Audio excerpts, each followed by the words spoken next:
اب احادیث مقدسہ کی روشنی میں یہ بات ثابت ہوتی ہے کہ قیامت کے قریب کثرت سے زلزلے آئیں گے۔ قرآن کریم میں قیامت سے قبل زلزلے کا ذکر صراحت کے ساتھ آیا ہے، اور ارشاد ہوتا ہے کہ جب زمین اپنی سخت جنبش کے ساتھ ہلائی جائے گی، اور ایک اور مقام پر ارشاد ہوتا ہے ناظرین کہ یقیناً قیامت کے دن زلزلہ بڑی بھاری شے ہوگی۔ اب آج جس طرح دنیا بھر میں زلزلوں کی کثرت بڑھ رہی ہے، اس نے قیامت کی یاد تازہ کر دی ہے۔ انڈونیشیا میں سونامی کے نام سے مشہور سمندری زلزلے میں لاکھوں افراد ہلاک ہوئے۔ چند برس قبل آپ سب کے علم ہے کہ آزاد کشمیر اور بالا کوٹ میں زلزلے کی تباہ کاریاں کوئی نہیں فراموش کر سکتا۔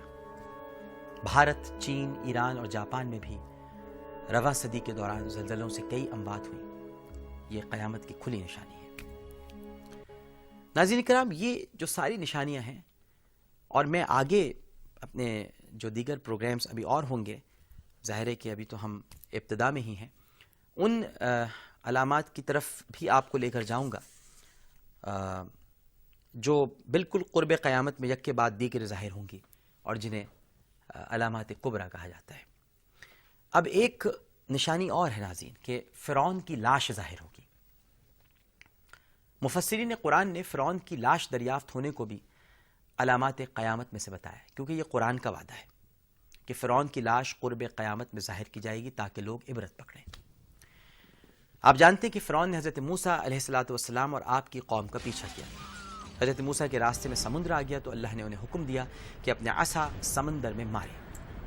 عصا مارنے سے سمندر میں راستہ بن گیا، اور حضرت موسیٰ علیہ السلام اور آپ کی قوم اس میں سے صحیح سلامت گزر گئی۔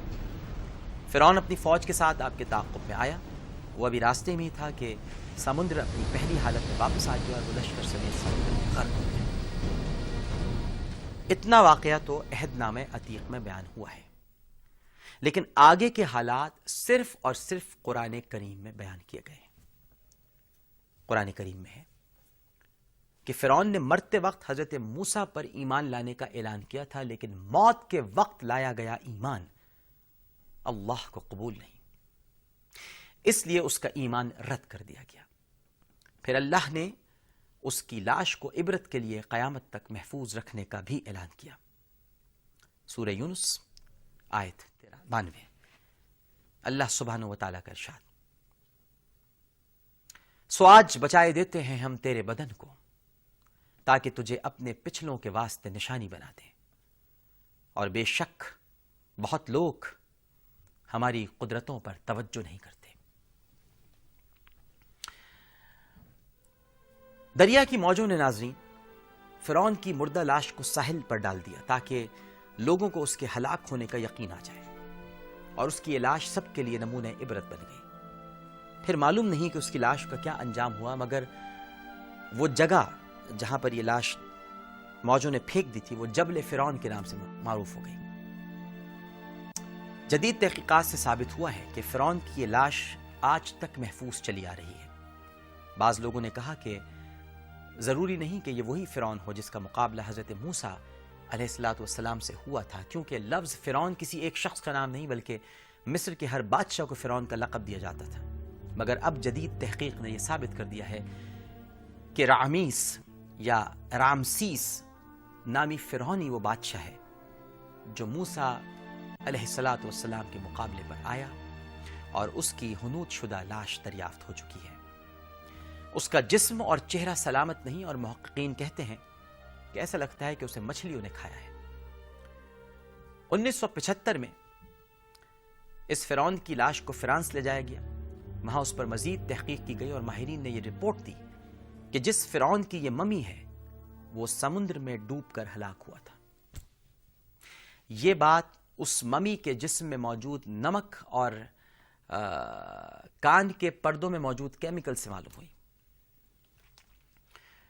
مورس بکائے یہ انہوں نے ایک مشہور کتاب لکھی ہے، اس کا نام ہے کہ قرآن، بائبل اور سائنس۔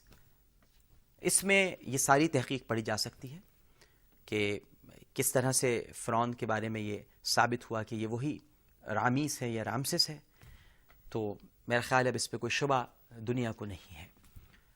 لہٰذا قدرت نے فرعون کی غرق شدہ لاش کو عبرت کے لیے کنارے پر ڈال دیا اور آئندہ نسلوں کی عبرت کے لیے اس کو گلنے سڑنے سے بھی محفوظ رکھا۔ قاہرہ کے عجائب گھر میں اس کی لاش ناظرین ایک وزٹنگ سائٹ ہے، یعنی قرآن کے وعدے کے مطابق وہ عبرت کا نشانہ بنی ہوئی ہے یا عبرت کا نشان بنی ہوئی ہے۔ اس کے منہ میں ایک چھوٹی سی نلکی ہے اور اس نلکی کے ذریعے اس کے منہ میں قطرہ قطرہ پانی ٹپکایا جاتا ہے اور اس کے ناخن مسلسل بڑھتے رہتے ہیں، جنہیں 2-3 ماہ بعد باقاعدہ تراشا جاتا ہے۔ اس سارے عمل میں اللہ سبحانہ و تعالیٰ کی کیا حکمت ہے، اس پر تو کوئی عالم دین یا کوئی سائنسدان ہی روشنی ڈال سکتا ہے۔ میں تو صرف اتنا جانتا ہوں، بلیور ہوں، کہ قرآن کا یہ وعدہ کہ فرعون کی لاش قرب قیامت میں ظاہر کی جائے گی تاکہ لوگ عبرت پکڑیں، اس صدی میں درست ثابت ہو گیا ہے۔ پروگرام آثار قیامت یہیں پر اپنے اختتام کو پہنچتا ہے۔ اللہم صلی علی سیدنا و مولانا محمد وعلی آلہ وصحبہ وبارک وسلم وصلی علیہ۔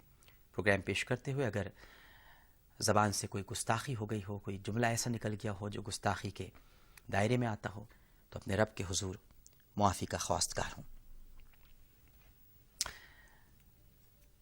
آپ لوگ پروگرام دیکھ رہے ہیں، ایک گزارش اور کرنا چاہوں گا کہ صرف اس کو دیکھنے پر اکتفا نہ کریں، بلکہ اللہ کے حضور اپنے گناہوں کو رکھ کر اس سے معافی کی التجا بھی کریں کہ تو ہمیں معاف کر دے۔ یہ بہت قریب علامتیں ہیں جو ظاہر ہو چکی ہیں اور کچھ ظاہر ہونے والی ہیں۔ اللہ تعالیٰ ہم سب کو محفوظ فرمائے۔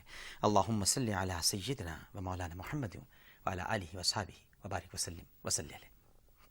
عامر لیاقت حسین کو اجازت دیجیے، اللہ نے چاہا تو کل پھر حاضر ہوں گے۔ اپنا بہت خیال رکھیے گا۔ اللہ حافظ۔